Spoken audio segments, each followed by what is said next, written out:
Today's daf is daf Nun Gimel. We are going to begin on Amud Beis, the third to last word on the Amud. Amar Rabbi Yochanan. Amar Rabbi Yochanan says, Nimnu v'gomru. They counted, in other words, they counted the opinions of the Chafamim, and they concluded the following: a mekadesh bechelki, a person who's mekadesh a woman, a kain with his portion of the karbonis. Bein kotchi kadoshim, bein kotchi kalim, whether it's kotchi kadoshim or kotchim kalim, the halacha is like kiddush. There's no kiddushin over there. And as we said yesterday, this is the opinion of Rabbi S. Rav Omar, Rav says that adayin machlekes, still machlekes. In other words, they did not reach to a maskana. Rabbi says kavosei the Rabbi Yochanan mistabra. It's reasonable to paskin like Rabbi Yochanan, who says that the halacha nimnu v'gamru, that the halacha was in the opinion of Rabbi S that lay kiddush. Now, what's Abaya's raya? So Abaya now is going to quote a brisa, which will be mashma from the brisa that even Rabbi Yehuda accepted the halacha that was decided in accordance to the opinion of Rabbi S. The Tanya was taught in brisa.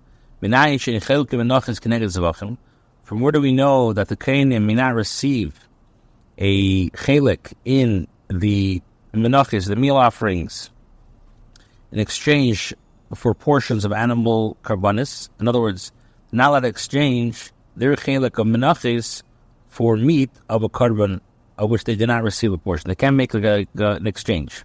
How do you know they can't make an exchange? That's what the pasuk says. And every meal offering that is baked in the oven, all of the sons of Aaron have. Now the pasuk stresses that the sons of Aaron have to divide the mincha equally amongst themselves, without exchanging. That it has to be equally has to be divided. The mincha has to be divided equally amongst themselves, without exchanging it for a chelik of any other korban. Now the brisa continues. You would think that you're not allowed to receive a shear of menachis in exchange for portions of animal offerings. Since they do not substitute for them in the case of dallas, in the case of poverty. Even one who is too poor to afford to bring a korban, an animal, in the case, let's say, of a korban chatas, so he does not bring a korban mincha, since menachis can never be brought in place of karbanis, so there's clearly no connection between them. But you're allowed to receive a shear of menachis in exchange for a portion of bird offerings, since they substitute for them in the case of poverty. If one is so poor that he cannot afford to bring if someone's so poor that they cannot afford to bring a bird offering, he brings a korban mincha. So that's the question. So that's what the pasuk says. Therefore, the pasuk says, all that is prepared in a deep pan, in a deep fried pan, shall the sons of Aaron have. In other words, it's stressing from here that they all have to have an equal share in korban menachos. Another brisa says, a person would think that they may not receive a mincha offering in exchange for portions of a bird offering. Since the bird offerings are types of offerings that involve sprinkling the blood on the mizbeach, and the menachos are types of offerings made of flour, but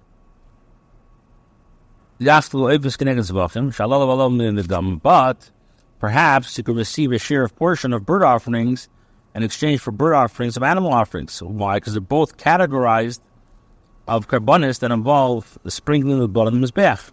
That's what the pasuk says, and has to be on like a griddle.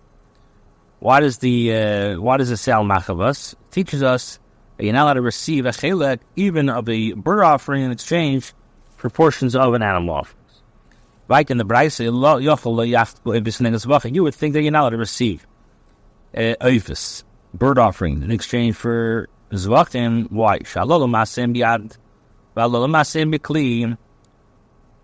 Why not? Because you would think that you're not allowed to receive a share of bird offerings in exchange for portions of animal offerings, because the actions, killing of these birds is by hand, by pinching the neck, and the killing of the animals is with a kli, you shecht it with a knife. But perhaps they may receive a share of meal offerings in exchange for the portion of another meal offerings. Since the actions of both of them and those are by hand. That's what it says. And every meal offerings mingle with oil shall all the sons of Aaron have. Brisa continues,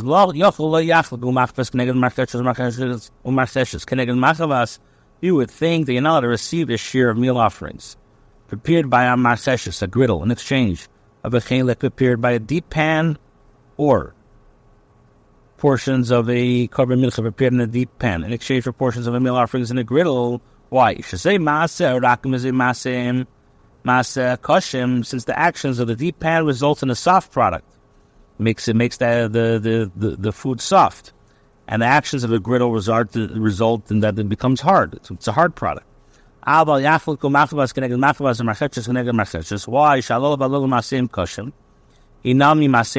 what if the actions result either in something which is soft or hard? So maybe that will work. That's what the pasuk says. Or dry shall the sons of Aaron have. Right, in the Braisa, you would think that you're not allowed to receive a chelek in the Kidushin Daf, but let's say for the korban mincha, in exchange for portions of another similar korban. But maybe when it comes to Kidushin, you could exchange it. That's what the pasuk says. Ishka achiv. It says that speaks to the Bnei Aaron, one as well as another. The Samech Lei, and what does the pasuk say near that? Im al teido. If he is makriv the korban teido, which is the thanks offering, what does this teach us? Just like you're not allowed to receive a shear, not allowed to make an exchange. When it comes to Kidushin Kalam, so too you're not allowed to make an exchange when it comes to Kidushin Kalam. Brisa now goes further. Pasuk says, Ish, one as well as the other. Ish. What does it mean, one as well as the other? Which is mashma, Ish, chelik. Each kohen, a man who is an adult, receives a share. In other words, afilu ba'amum, even if he is blemished. But a kohen who is a minor may not receive a share, even if he is a tam, even if he's unblemished. Now, this Braisa is found in Sifra, which we know as Sifra is a collection of midrashim from halachim midrashim on Vayikra. So the Gemara says, Stam Sifra Mani. Who is the Tana? Whenever you have a Sifra, who is it assigned to? Who said it? So the Gemara says, Rabbi Yehuda. This is Rabbi Yehuda. Who kamar de lespa din chaluka klal. And here he says that no halacha of receiving a shear applies to all of it, which means that the kohen cannot exchange a chelik of any type of korban for another portion. So they cannot use it to mekadosh a woman. You conclude from here, this long Braisa, Rabbi Yehuda retracted his opinion, and he's the opinion that a kohen does not own the portion of the korban he receives, as we said yesterday, korban is a shulchan gavoya, and therefore he does not have the right to mekadosh a woman. Amar Rava says, "Ukrna miloi tanya," but isn't it taught in a Braisa according to the opinion of Rav? Ukrna miloi tanya, but Tanya was taught in a Braisa. The Braisa says when the kohen receives his chelik of the lechem apanim each week, so it says Vatanya was taught in a Braisa hatsnuyim, the modest ones. Let's see them. The modest ones would withdraw their hands and did not take it. The Hagar Gorim. The glutton, they cholkim. So the modest ones would withdraw their hands I did not take it. The glutton received all their shares of the bread. So this is mashma that the korban may be a portion according to the kohen's wishes. So the Gemara says, "My cholkim." What is the meaning of receiving a share? Doesn't mean that they exchange one portion for another. Rather, chotvim, it means that they would snatch their friends' portions. Kidushin Seifa, as the Seifa the Brisa says, there was once a story, an incident that happened involving a person who snatched his share and his friend's share. And what would they call this person? Ben Chamson. They called him the son of a snatcher. Until the day he died. What's the pasuk which we learn? That a chamsa means a person who snatches. What does the pasuk say? Elihai palteni mi'ad rosha mikaf ma'avel v'chemetz. Says in Tehillim, "May Hashem palteni, rescue me, miyad, from the hands rasha of a wicked, mikaf ma'avel v'chemetz, out of the grasp of the unrighteous and grasping men." So we see chemetz idea of like grabbing. Rabba says, Mehalcha. We learn it out from the pasuk says, Yishaya limdu heitiv dirshu mishpat ashuri chemetz. Learn to do well. Limdu heitiv, learn to do well. Dirshu mishpat, seek justice. Ashru chemetz, relieve the oppressed. In other words, restore property stolen from people who, from victims of theft. Okay, weiter in the Mishnah Tar, yesterday we learned Meiser Sheni when it comes to being Mekadosh a woman. Meiser Sheni, B'Shegi, B'Mezid, whether it's B'Shegi, B'Mezid, Allah is like Kiddush, Rabbi Meir, Rabbi argues and says, it depends. Shegi, if it's B'Shegi, then like Kiddush, Mezid is Kiddush. From where does Rabbi Meir learn that Meiser Sheni cannot be used for Kiddush? So he says, in the name of the Gemara over here, meaning tradition, and all the meiser of the land, whether the seed of the land or the fruit of the tree, it's Hashem's ukedesh Hashem. What does this teach us? LaHashem hu v'le'lekadosh be'isha. Pasuk teaches us it's for Hashem, but not to be mekadosh a woman. So the Gemara now questions, we see in several instances where you have a similar word in a different pasuk, and yet you could use it for Kiddushin.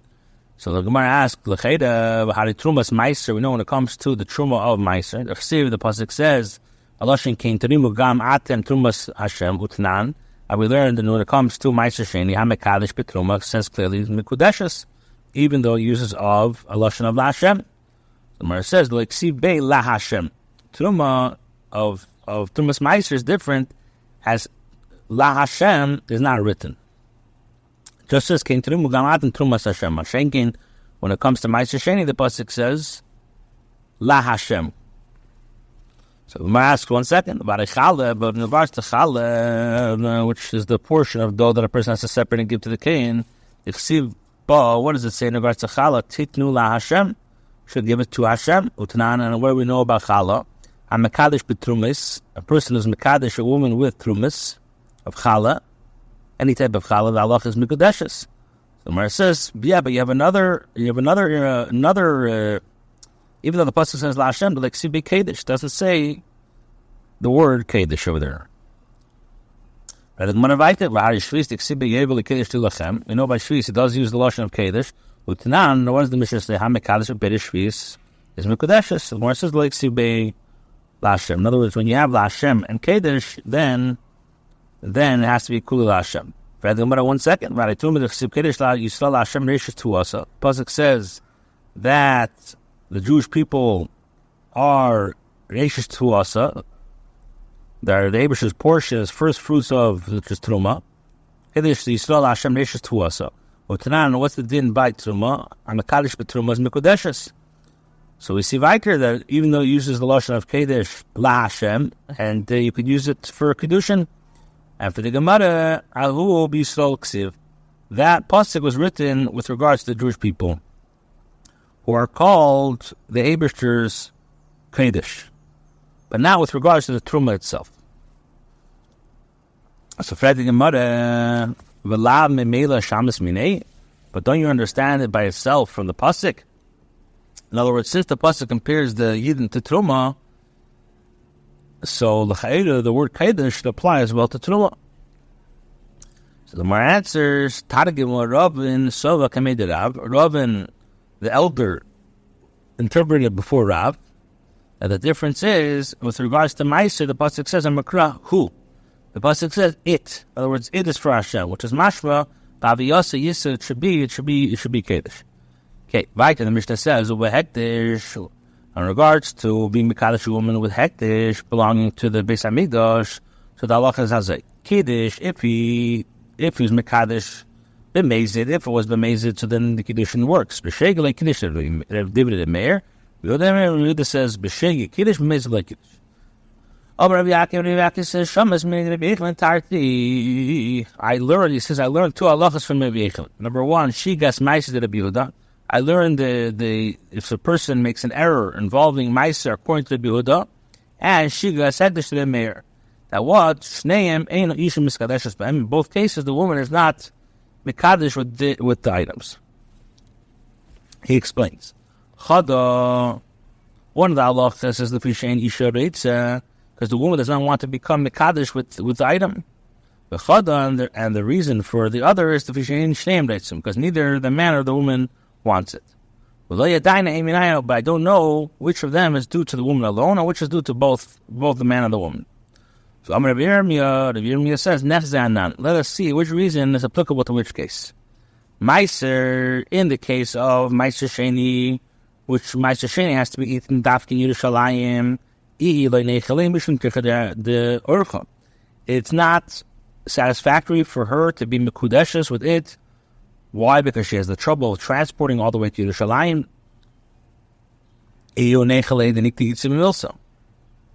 So for her, she doesn't want to be mekudeshes with it because she has to transfer the food to Yerushalayim. Where, however, it's satisfactory for him to be mekadosh with her since he acquires a woman by itself, by the meiser alone, without spending additional money of his own. But in the case of hektish,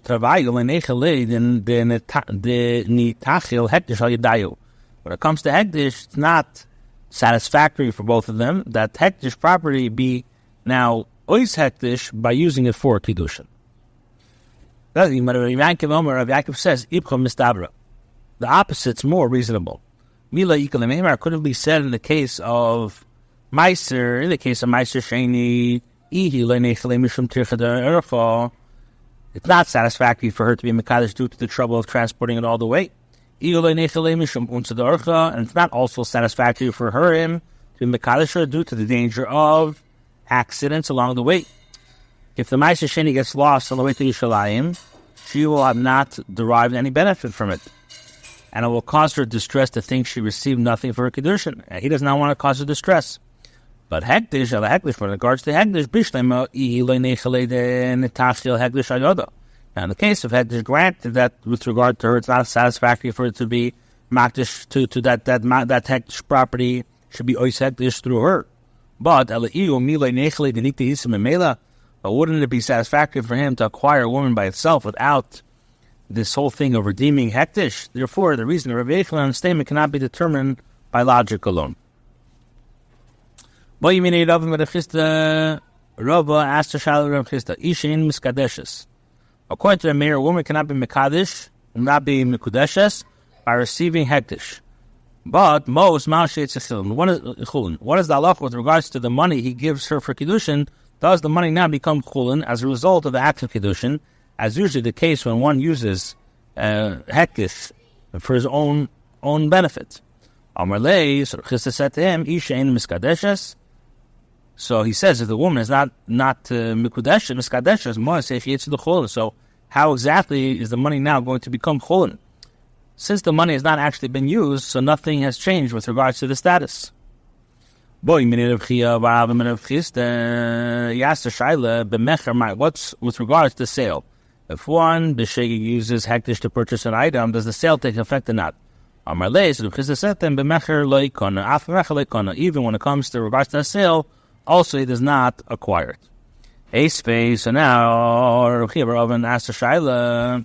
Now, the halacha is, just to give a little preface, the halacha is that if a man deposited a bundle of money with a chenveni, with a money changer, so the halacha is that the money changers cannot use the money.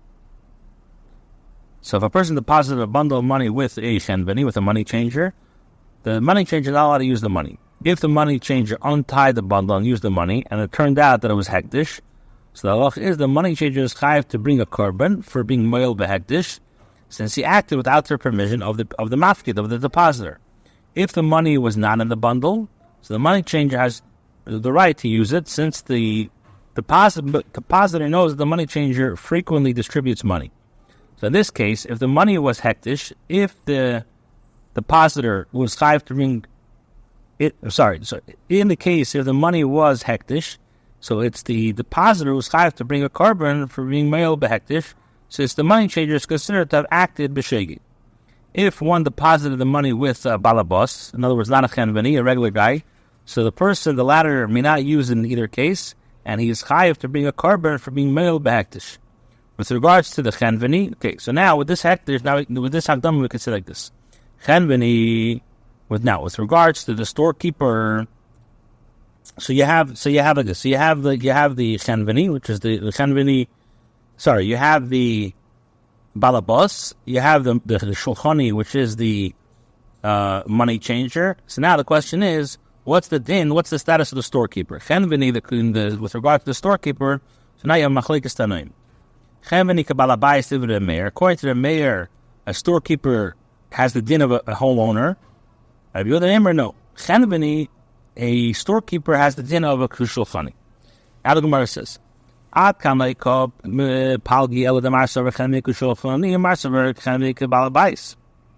only disagree if the chenveni is the din of a shulchani, or does it have the din of a balabais.